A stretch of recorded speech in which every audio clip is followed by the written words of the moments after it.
मेवाडचे शासक आणि शूर राजा महाराणा प्रताप यांच्या पुतळ्याचं अनावरण देशाचे संरक्षण मंत्री राजनाथ सिंह यांच्या हस्ते करण्यात आले। यावेळी मुख्यमंत्री देवेंद्र फडणवीस यांची प्रमुख उपस्थिती होती।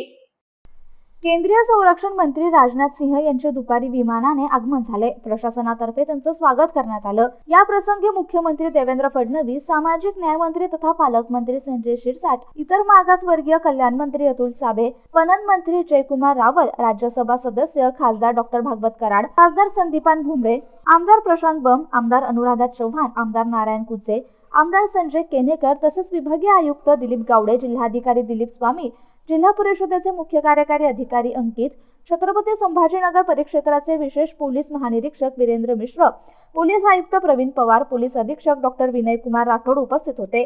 महापालिकेने कॅनॉट गार्डन येथे उभारलेल्या वीर शिरोमणी महाराणा प्रताप सिंह यांच्या बहुप्रतीक्षित अश्वारूढ पुतळ्याचं अनावरण केंद्रीय संरक्षण मंत्री राजनाथ सिंह यांच्या हस्ते आणि मुख्यमंत्री देवेंद्र फडणवीस यांच्या अध्यक्षतेखाली हा सोहळा पार पडला। हा पुतळा 46 फूट उंच असून पंचधातूने बनवण्यात आलाय। सुमारे 90 लाख रुपयांपर्यंतचा खर्च या कामावर झालाय। राजस्थानचे राज्यपाल हरिभाऊ बागडे आणि महाराणा प्रताप सिंह यांचे वंशज मेवाड नरेश लक्षराज सिंह, माजी खासदार उत्तमसिंग पवार यांच्यासह जिल्ह्यातील सर्व लोकप्रतिनिधींची या अनावरण समारंभाला उपस्थिती होती।